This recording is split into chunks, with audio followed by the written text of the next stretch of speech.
ಇನ್ನು ಏನು ಡೆವಲಪ್ಮೆಂಟ್ ಆಗಿತ್ತು ಅದಕ್ಕೆ ಈಗ ಪ್ರಿಯಾಂಕರ್ಗೆ ಟ್ವೀಟ್ನಲ್ಲಿ ತಿರುಗೇಟನ್ನು ಕೊಟ್ಟಿದ್ದಾರೆ. ಪ್ರಿಯಾಂಕರ್ಗೆ ಈ ಒಂದು ಪಾದಯಾತ್ರೆನ ಖಂಡಿಸ್ತಾ ಇದ್ದಾರೆ. ಇಷ್ಟು ದಿನ ಕರಾವಳಿಯನ್ನು ಕೋಮು ರಾಜಕಾರಣದ ಲ್ಯಾಬ್ ಆಗಿ ಮಾಡಿದ್ರಿ, ಪ್ರಯೋಗಾಲಯವಾಗಿ ಮಾಡಿದ್ರಿ.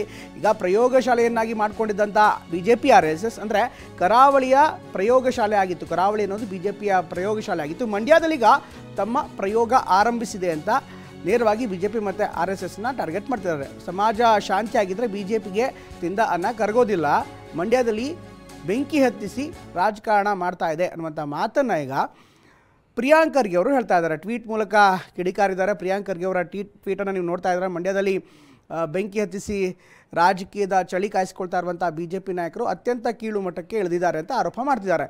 ವಿರೋಧ ಪಕ್ಷದ ನಾಯಕನೆಂದರೆ ಘನತೆಗೆ ಸ್ಥಾನ ತಕ್ಕಂಗೆ ಇರಬೇಕು ಅಂತ ಅಶೋಕ್ ಅವರ ಬಗ್ಗೆ ಕೂಡ ಮಾತನಾಡಿದ. ಮಂಡ್ಯ ಜಿಲ್ಲೆಯ ಕೆರಗೋಡ್ನಲ್ಲಿ ರಾಷ್ಟ್ರಧ್ವಜ ನಾಡಧ್ವಜವನ್ನು ಮಾತ್ರ ಹರಿಸ್ತೇವೆ ಎಂದು ಗೌರಿಶಂಕರ್ ಹೇಳಿದರು. ಆದರೆ ಈಗ ಎಲ್ಲ ಡೆವಲಪ್ಮೆಂಟ್ಗಳನ್ನು ನೋಡ್ತಾ ಇದ್ದಾರೆ BJP ರಾಜಕಾರಣ ಮಾಡ್ತಿದೆ ಅಂತ ಹೇಳ್ತಾರೆ. ಇಷ್ಟು ದಿನ ಕರಾವಳಿಯನ್ನು ಕೋಮು ರಾಜಕಾರಣದ ಪ್ರಯೋಗಶಾಲೆಯನ್ನಾಗಿ ಮಾಡಿಕೊಂಡಿದ್ದಂಥ BJP ಸಂಘ ಪರಿವಾರ ಈಗ ಮಂಡ್ಯದಲ್ಲಿ ತಮ್ಮ ಪ್ರಯೋಗ ನಿಮ್ಮ ಉಬ್ಬಿದ ರಕ್ತನಾಳಗಳ ಸಮಸ್ಯೆಗೆ ಎವಿಸ್ ಆಸ್ಪತ್ರೆಯಲ್ಲಿ ಕೇವಲ 30 ನಿಮಿಷದ ಲೇಸರ್ ಚಿಕಿತ್ಸೆಯೊಂದಿಗೆ ಮುಕ್ತಿ ಹೊಂದಬಹುದು. ಹೆಚ್ಚಿನ ವಿವರಗಳಿಗಾಗಿ ಸಂಪರ್ಕಿಸಿ 8088837300. ಆರಂಭಿಸಿದೆ ಅಂತ ಪ್ರಿಯಾಂಕ್ ಖರ್ಗೆ ಗಂಭೀರವಾದಂಥ ಆರೋಪವನ್ನು ಮಾಡ್ತಾ ಇದ್ದಾರೆ. ಇದರ ಜೊತೆಗೆ ಸಮಾಜ ಶಾಂತಿಯುತವಾಗಿದ್ದರೆ BJPಗೆ ತಿಂದ ಅನ್ನ ಜೀರ್ಣ ಆಗೋಲ್ಲ. ಹೀಗಾಗಿ ಮಂಡ್ಯದಲ್ಲಿ ಬೆಂಕಿ ಹತ್ತಿಸಿ ಆ ಬೆಂಕಿಯಲ್ಲಿ ರಾಜಕೀಯದ ಚಳಿ ಕಾಯಿಸಿಕೊಳ್ತಾ ಇರುವಂಥ BJP ನಾಯಕರಿಗೆ ಈಗ ಕುಡುಕ್ತಾ ಇದ್ದಾರೆ. BJP ನಾಯಕರು ಅತ್ಯಂತ ಕೀಳು ಮಟ್ಟಕ್ಕೆ ಇಳಿದಿದ್ದಾರೆ.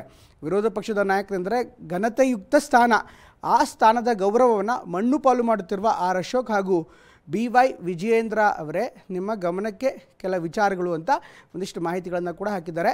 29/12/23 ಮಂಡ್ಯ ಜಿಲ್ಲೆಯ ಕೆರಗೋಡು ಗ್ರಾಮದಲ್ಲಿ ರಾಷ್ಟ್ರಧ್ವಜ ಹಾಗೂ ನಾಡಧ್ವಜ ಮಾತ್ರ ಹರಿಸ್ತೇವೆಂದು ಶ್ರೀ ಗೌರಿಶಂಕರ್ ಸೇವಾ ಟ್ರಸ್ಟ್ ಧ್ವಜಸ್ತಂಭಕ್ಕೆ ಅನುಮತಿ ಕೇಳಿದರು. 17/1/24 ಧ್ವಜಸ್ತಂಭದಲ್ಲಿ ರಾಷ್ಟ್ರಧ್ವಜ ಮತ್ತು ನಾಡಧ್ವಜ ಬಿಟ್ಟು ಇನ್ನಿತರ ಯಾವುದೇ ರಾಜಕೀಯ ಧಾರ್ಮಿಕ ಧ್ವಜ ಹಾರಿಸುವುದಿಲ್ಲ ಅಂತ ಮುಚ್ಚಳಿಕೆ ಬರ್ಕೊಟ್ಟಿದ್ರು, ಸಹಿ ಕೂಡ ಮಾಡಿದರು. 18/1/24 ಕೆರೆಗೋಡು ಗ್ರಾಮ ಪಂಚಾಯಿತಿಯ ಅಧಿಕಾರಿಗಳು ರಾಷ್ಟ್ರಧ್ವಜ ಮತ್ತು ನಾಡಧ್ವಜಾರೋಹಣಕ್ಕೆ ಮಾತ್ರ ಷರತ್ತುಗಳೊಂದಿಗೆ ಅನುಮತಿ ಪತ್ರ ನೀಡಿದ್ದಾರೆ. ಧ್ವಜಾರೋಹಣಕ್ಕೆ ಸಂಬಂಧಿಸಿದಂತೆ ಸರ್ಕಾರ ಮಾಡುವ ಮಾರ್ಪಾಡುಗಳಿಗೆ ಬದ್ಧರಾಗಿರಬೇಕೆಂದು ತಿಳಿಸಲಾಗಿದೆ.